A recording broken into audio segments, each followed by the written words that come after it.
صدقت كلامي؟ اهو محمد هاني رجع لمستواه الوحش.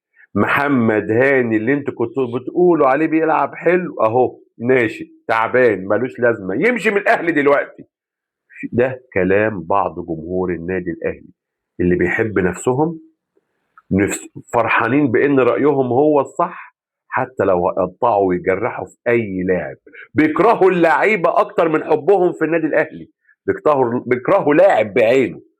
في بعض من جمهور النادي الاهلي، بعض بيهاجموا لاعب لغايه لما يموتوه معنويا، ويرجع يقول لك اي حد السبب. مش شايف ان هو السبب الرئيسي؟ اول الموسم محمد هاني ده ناشئ يمشي من النادي الاهلي، تريزيجيه ده جاي يعتزل، قام تريزيجيه رد في الملعب، ومحمد هاني لغايه دلوقتي بيقدم افضل موسم له. مع اول مباراتين ورا بعض محمد هاني يلعبهم وحش الموسم ده، يقول لك اهو رجع لمستواه.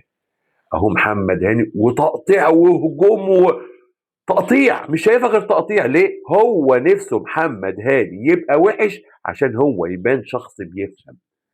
لو بتفهم هتعرف ان محمد هاني مظلوم بسبب ان المدرب بيستهلكه. لو عايز تقطع وتهاجم اتكلم صح مره، وقول المدرب ما بيريحوش. ده احنا ما صدقنا محمد هاني يفوق، لا انت هتقعد تقطع لغايه لما تشوف الاتنين دول بره الاهلي. ليه؟